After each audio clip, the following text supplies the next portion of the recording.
This is Pumba Shred's 90-day shred blueprint without a lot of cardio. All right, so number one, let's run through how I eat. For the past 60-something days, I've been eating exactly like this, which is why I've lost 7.2 kilos in just 2 months. 60 days. Follow along. So, 1,800 calories every single day, maximum, okay? I only eat between 12 and 8 p.m. So if you're going to do this, you're going to utilize intermittent fasting. That means when you get up, you're going to be fasting for a few hours, and then 12 o'clock, you break your fast and you eat. The last time you can eat is 8 p.m. The goal here is to get your entire 1,800 calories in the 12-hour window. My bad, 8-hour window. I eat only high-fat, high-protein. Very, very low carbs. Why do I do this? Carbs spike insulin, which means you also get cravings. Fat keeps you full. Protein keeps your muscles, right? I've seen people eat way less, do a lot more cardio, and barely lose weight.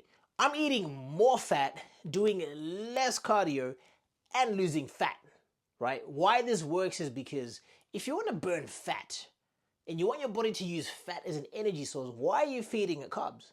That's why I do high fat, high protein, so that I can maintain and build the muscle, but also train my body to use fat as the energy source, okay? Now, every 2 weeks, I have one refeed day. A refeed day essentially allows you to slow down your body a little bit because it's so used to the monotonous routine of 1,800 calories, clean food all the time. A refeed day essentially just kind of resets a little bit, makes it a little bit easier to be a little bit restrictive, right? Makes the discipline a little bit easier. So I amp it up to 2,200 or 2,400 calories. Might sneak in a donut, sweet potato, actual potato, a little bit of rice, just to sort of, shake it up a little bit. And then the next day, back to my 1,800 meal plan. High fat, high protein, low carb. Now, what do I eat? Eggs, chicken, steak, salmon, fish, natural yogurt, full fat milk, cheese, collagen peptide. That's the only form of protein shake that I take.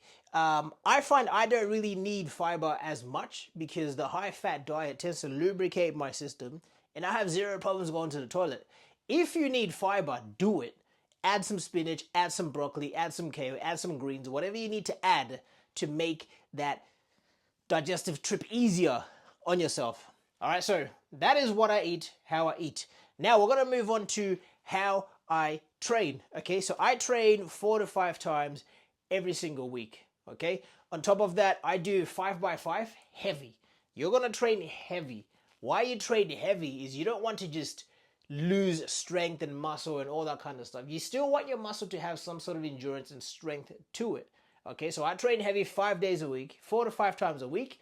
And then I do a deload week just to sort of bring my body back to that rest state. Here's how I train. 1 muscle group per day, okay? And I'm going to break it down into exactly how. Monday is chest day. Tuesday is back. Wednesday, I skip to give my body a bit of a rest. Thursday is legs. If you know leg day, you know it is very, very taxing. Thursday, I hit legs hard, 5x5s, okay? Friday, I'll do shoulders and arms, so bicep, triceps, shoulders, whatever you want to do. Saturday is the deload day. That day is optional. Now, you could opt for a rest day. That way, you've only trained 1, 2, 3, 4 times that week. Or you could throw in that extra day, which is where my 5th day comes from, just to deload. So when I deload, I'll do 3 sets of 10 reps for each muscle group, just to give my full body a chance to sort of rest again, right? Because you don't want to be pushing hard all the time and never really take a time to rest. Your fat loss and your recovery happens in your rest. So rest is important. Go for a walk if you have to do some form of workout. Like just do, I don't know, half an hour walk every single day. Enjoy nature, enjoy the sun, breathe air, enjoy it. You can do that. All right, so that's how I train. The habits that keep me on track, very, very simple. A lot of you have seen me do this every single day. I'll eat pretty much the same food. So at 12 o'clock, it's normally like 4 eggs, maybe 6 eggs, fried in about 20 grams of grass-fed butter. I'll have 34 grams of cheese, 100 grams or 200 grams of natural yogurt, put my scoops of collagen peptides into there, and that completes my morning meal, right? I know it like the back of my hand because I eat nearly the same thing every time. I don't eat for the taste, I eat for the result. I just happen to like what I'm eating, so it works out, right? It works out. So same meals almost every day. Same training days to get me in a nice consistent routine. Same calories, 1800 every single day is the upper limit. Some days I might do a slight 10% over just because of what I ate. But most of the time, apart from a deload day, 1800 calories every single day. Cravings. Let's talk about cravings. If you get cravings, specifically sugar cravings, because one of the things that will happen when you start eating less carbs, you might feel a little bit of craving because your body is used to being at an insulin spike. So your body wants that insulin spike because it's used to that dopamine release, right? So you'll get those cravings. Sugar-free jelly. Oh my goodness. This is one of those things that helped me in the first 30 days. When the cravings kicked in, sugar-free jelly. Half a kilo of sugar-free jelly. I'm talking about set weight. You know, you've mixed it water, set. Half a kilo of sugar-free jelly is only about 20 or 30 calories max. You're going to feel full on half a kilo of anything in your stomach. That busted the sugar-free cravings really, really quickly. Also, Coke Zero here and there. Okay, I don't often recommend it too much, but Coke Zero, the bubbles, you know, kind of helps you get that cravings done. It's only about 2 or 3 calories. I'm not really big on the whole chemical thing going on in there, but that's another way to bust sugar-free cravings. And my daily check-ins. I take a photo of the scale, I take a progress photo and what I ate for the day, and I whack it into the accountability group, right? So that's how I keep myself in check. So if you're going to do this 90-day shred, this 90-day program, the way that I've done it, these are the things that you want to get your head around before you even begin, right? Because the goal here is you want to get shredded fast, and then you're going to maintain.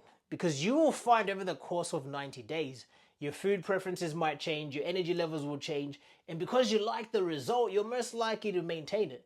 Mind you, your calories to maintain a particular weight are different to your calories to drop weight. So some people maintain at 2,000 calories, some at 2,200 calories. It just depends on your base metabolic rate, your activity levels, and so forth. But the method to the madness here is from a base metabolic rate perspective, mine is about 1,900.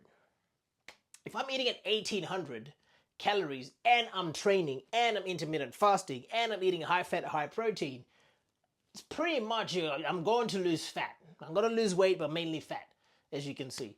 All right, so that's how that works. If you want to figure out how this can work for yourself, by all means, let me know, DM me Shred, or download the 14-day free plan. Try that first, and then just cycle that back to back for about 28 days, 2 weeks, 4 weeks, and just see how that works for you. Right? This is the blueprint, and this is how I am on track to lose 10 kilos within 90 days without much cardio.